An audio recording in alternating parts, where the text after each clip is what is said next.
Olá, eu sou o Emmanuel Nascimento, eu sou pastor no subdistrito de Nova Esperança do Piriá, que abraça aqui dois municípios, o município de Garrafão do Norte e o município de Nova Esperança do Piriá. Hoje nós iremos embarcar numa viagem onde nós iremos explorar a palavra do Senhor. Mas para darmos início a este momento, feche seus olhos e vamos falar com o Senhor. Bondoso Deus e eterno Pai, mais uma vez nós te suplicamos que o Senhor possa estar conosco nesse momento e queremos abrir a Tua palavra. Conhecer um pouquinho mais de Ti. E conhecer, Senhor Deus, os Teus propósitos para as nossas vidas. Fique conosco nesse momento. Te pedimos isso em nome de Jesus. Amém. Durante a história, a Bíblia recebeu várias denominações. Mas a que eu mais gosto é uma carta. E não é uma carta qualquer, mas é uma carta de amor de um pai que está loucamente apaixonado pelo seu filho. E durante toda a história humana ele corre atrás desse filho. E como uma carta, a Bíblia ela chega de um emissor, de alguém que escreve, para aquela pessoa que vai receber ou aquele que vai ler. E eu compreendo que a palavra do Senhor é uma carta de amor para você. E nós vamos fazer esse estudo através de perguntas e respostas. Para ficar bem mais dinâmico, bem mais fácil de você aí na sua Bíblia começar a ter um contato mais dinâmico com a sua própria Bíblia. Vamos lá. A Bíblia, ela na sua configuração, no seu corpo, ela possui 66 livros, 39 no Antigo Testamento e 27 no Novo Testamento. Ela foi escrita por pelo menos 40 autores e num espaço de 1.600 anos entre o primeiro autor, pelo menos 1.600 anos entre o primeiro autor e o último autor. E nós, através disso, desses dados que iremos entrar permenorizando daqui a um tempinho, a gente vai ver que não existe nada e nem ninguém que possa ter sido o autor das Escrituras do que o próprio Deus. Iremos verificar isso através do estudo que iremos fazer agora. Bom, vamos fazer, claro, de perguntas e respostas para ficar mais dinâmico. E a primeira pergunta diz o seguinte: como Jesus considerava a Bíblia? Ou seja, como ele via a Bíblia? Qual era a impressão que Jesus tinha das Escrituras? E lá no Evangelho de João, no capítulo 17, que ele é denominado o capítulo da oração, né? Onde Jesus faz a sua oração sacerdotal. Ele ora por si mesmo, ele ora pelos discípulos e ele ora por todos os crentes de todas as gerações que viriam depois dele. E ele diz em um momento lá no capítulo 17, no versículo 17, o seguinte: santifica-os na tua verdade. Ele está direcionando a sua oração a Deus. Então ele fala para Deus, Deus o Pai, santifica-os na tua verdade. E ele fala: a tua palavra é a verdade. Então como é que Jesus via, considerava a palavra do Senhor? Como a verdade. Ele fala: eu sou o caminho, a verdade e a vida. Mas isso vamos pormenorizar daqui um pouquinho mais adiante, não agora. Mas o que nós precisamos ter em mente é o seguinte: que Jesus, ele via a palavra do Senhor, ele via as Escrituras como a expressão da verdade. Bom, quem inspirou a Bíblia? No vídeo anterior, se você está vendo esse vídeo agora no Facebook, eu vou colocar o link embaixo. Se você está vendo na minha página aí do YouTube, você só vai pregar um pouquinho mais acima e eu falo a respeito do processo, né, em que a Bíblia foi escrita, processo chamado de revelação, inspiração e iluminação. A revelação ela se divide em dois momentos: revelação geral, no qual me aponta que existe um organizador de toda a criação, chamado às vezes por algum filósofo de motor imóvel, que tudo move, mas não move a si mesmo. Mas também a revelação geral ela tem um problema, que ela não me aponta, ela não me mostra nenhum plano de redenção. Não aponta o pecado e não aponta a resolução para o pecado. Já a revelação especial, no qual um dos cumes é a Bíblia, ela me aponta assim o problema do pecado, ela me aponta o originador do pecado e ela me aponta também a redenção, o originador da redenção. Então, a revelação se divide em dois momentos. A revelação geral, ela não me aponta um Salvador, e a revelação especial, ela me aponta o problema do pecado e me traz a solução do pecado, que é Jesus Cristo. Nesse processo, onde Deus se revela ao ser humano, ele pode fazer isso de várias formas. Mas a que originou a Bíblia, ela precisa de um outro momento, que é a inspiração. Bom, a inspiração é o momento pelo qual o profeta, aquele que recebeu a revelação do Senhor, ele expressa essa revelação de alguma forma, quer seja de forma oral, instantânea, quer seja oral e posteriormente, quer seja de forma escrita. Então, Deus impressiona a mente do autor e ele escreve aquilo tal qual havia sido revelado. E iluminação é o processo pelo qual o Espírito Santo habilita hoje homens e mulheres do século XXI, do século XXII, do século XX, do século XIX, a compreender exatamente aquilo que Deus gostaria de se revelar por intermédio do profeta. Então, nesses três conceitos, nós temos o seu produto, que é a palavra do Senhor, que é a Bíblia Sagrada. Mas vamos aqui especificamente nesse momento. Quem inspirou a palavra de Deus? Para quem viu o vídeo anterior já sabe a resposta. Mas para quem não viu, vamos aqui o que é que Pedro fala no nosso segundo livro, 2 Pedro, capítulo 1, no verso 21, ele diz o seguinte: porque a profecia nunca foi produzida por vontade de homem algum. Ou seja, não foi homem que escreveu, mas homens santos de Deus falaram inspirados por quem? Pelo Espírito Santo. Ou seja, a Bíblia ela foi inspirada por Deus na pessoa do Espírito Santo. Então não se trata de um livro qualquer, com interpretações qualquer.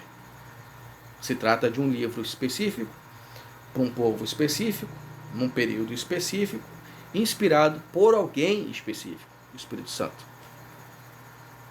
Capite? Bom, agora um livro antigo, escrito para pessoas específicas, num período de tempo específico. Por quanto tempo este livro duraria? Ou, melhor dizendo, colocar o verbo no lugar correto. Por quanto tempo este livro durará? Até quando ele vai durar? Bom, melhor dizendo, por quanto tempo vai durar a palavra do Senhor? No livro de Isaías, capítulo 40, no verso 8, ele vai dizer o seguinte: seca-se a erva e cai a flor. Porém, a palavra do nosso Deus subsiste por quanto tempo? Eternamente. Eternamente. Ou seja, não tem fim. Porque a palavra de Deus, ela é eterna. Bom, aí eu te pergunto, Percival, por acaso existe algum lugar, ou algum momento, ou algum livro, ou algum texto da Bíblia que não seja inspirado? Ou seja, que parte da Bíblia foi inspirada por Deus? No livro de 2 Timóteo, capítulo 3, no versos 16 e 17, Paulo me responde o seguinte: toda escritura é divinamente inspirada. Opa! Ele fala que é um pedacinho? Ele fala que é metade? Ele fala que é só o Antigo ou só o Novo Testamento?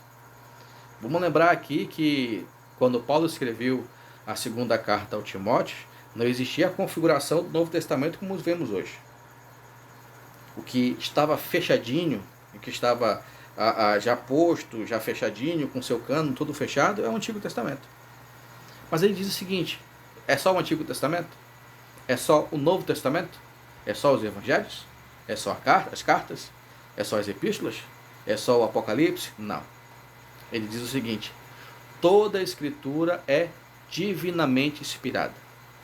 E mais, proveitosa para ensinar, para repreender, para corrigir, para instruir em justiça e para que o homem de Deus seja o quê? perfeito e perfeitamente preparado para toda boa obra.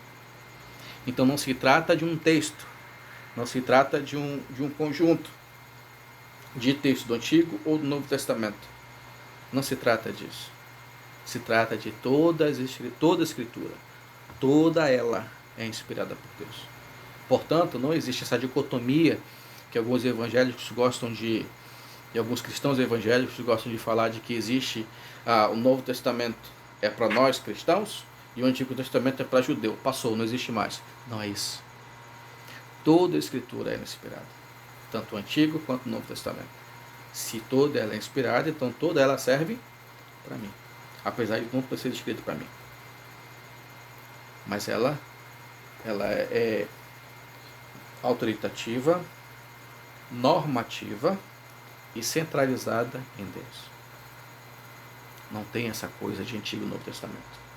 Existe Bíblia, Palavra de Deus, ponto. Capite? Paulo fala que toda ela é inspirada por Deus. Não é um pedacinho, não é um pedação, é toda. Mas qual o benefício que eu posso obter por estudar a Palavra de Deus? Lá no livro de João, capítulo 5, no verso 39, ele vai dizer o seguinte: examinais as Escrituras, porque vós cuidaste nela a vida eterna, e são elas que de mim testificam. Quer conhecer Jesus? Palavra do Senhor. Quer conhecer a vida eterna? E eu vou dar um plus, um bônus aqui para vocês. Pega a sua Bíblia rapidinho aí. Se você não tiver com a Bíblia na mão, pode pegar o celular. Ou você pode abrir aí mesmo, abre aí uma janela. Uma janela no computador, tá?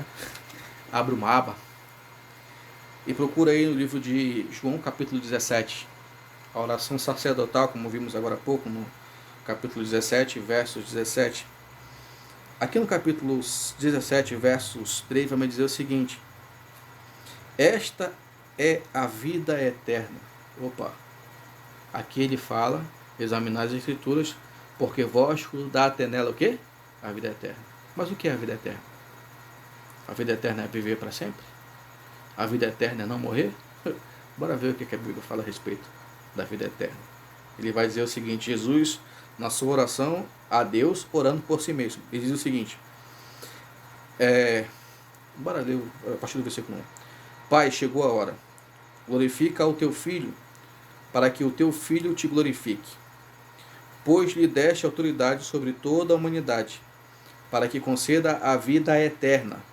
Opa, Deus deu autoridade a Jesus para que ele conceda a vida eterna. Para que conceda a vida eterna a todos os que lhe deste. E a vida eterna é esta. O que é a vida eterna? A vida eterna é que te conheçam, o único Deus verdadeiro, e a Jesus Cristo, a quem enviaste.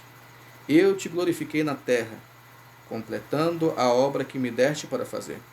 E agora, Pai, glorifica-me junto a ti, com a glória que eu tinha contigo antes que o mundo existisse. O que é a vida eterna, parceiro? A vida eterna é o conhecimento de Deus, é o conhecimento de Jesus Cristo. Mas só conhecer? Não. Porque ele fala daqueles que me destes. Ou seja, você precisa pertencer a Jesus para que você possa ter conhecimento da vida eterna. Não só conhecimento, mas usufruir da vida eterna. Portanto, segundo a própria Bíblia, através dela, você pode ter um encontro com a vida eterna. Capite? Vamos lá. O que encontro mais ao examinar as Escrituras? No livro de João, capítulo 16, verso 13, ele vai dizer o seguinte: mas quando vier aquele Espírito da verdade, ele vos guiará em toda a verdade. Porque não falará de si mesmo, mas dirá tudo o que tiver ouvido, e vos anunciará o que há de vir. Ou seja, na Bíblia você encontra toda a verdade. Toda. Se toda ela é inspirada, então nela toda você encontra a verdade. E o que acontece com aquele que ouve e guarda a Bíblia? Eu já fui em muitas casas onde possui assim uma Bíblia Sagrada, mas aberta na estante, no Salmo 91. Ter uma Bíblia aberta no Salmo 91 não adianta de muita coisa.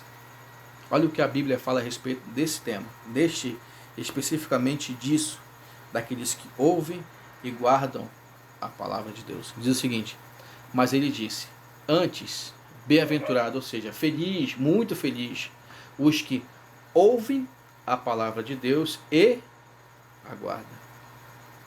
Não adianta só ouvir. Não adianta só ter ela guardada na estante, no Salmo 91. Não adianta você ter apenas uma Bíblia. Você precisa ver, você precisa ouvir e você precisa guardar. A outra bem-aventurança, bem semelhante a essa, no Apocalipse capítulo 1, onde nos mostra esse mesmo momento. Bem-aventurado aqueles que leem e aqueles que ouvem a palavra do Senhor e aguardam. Não é só ver, não é só ouvir e não é só ler, mas ver, ouvir e guardar. Aqueles que veem, ouvem e guardam são bem-aventurados, porque quem obedece à Bíblia, os seus preceitos e os seus mandamentos, o que está escrito ali, esses sim são felizes e bem-aventurados. Bom, encerramos aqui o nosso estudo. Mas eu queria fazer algumas perguntinhas para você. Você crê que a Bíblia é a palavra de Deus inspirada pelo Espírito Santo? Você aceita ela como regra de fé e promete estudar e praticar os seus ensinos? Bom, se essa resposta for sim, feche seus olhos e vamos falar com o Senhor e encerrar nosso estudo nesse momento. Oremos. Maravilhoso Deus e excelso Pai, obrigado pelos momentos que aqui estivemos, onde nós entendemos um pouquinho mais sobre a Tua Palavra. Pedimos que o Espírito Santo possa nos fazer a todo momento ter o interesse e a vontade de estudar um pouquinho mais a Tua Palavra, de Te conhecer um pouquinho mais, de conhecer o sacrifício de Teu Filho. Mas sobretudo, ó Pai, que o Senhor coloque nos nossos corações o desejo de conhecer-Te um pouco mais. Fique conosco. Te pedimos essas bênçãos em nome de Jesus. Amém. Até mais e até a próxima.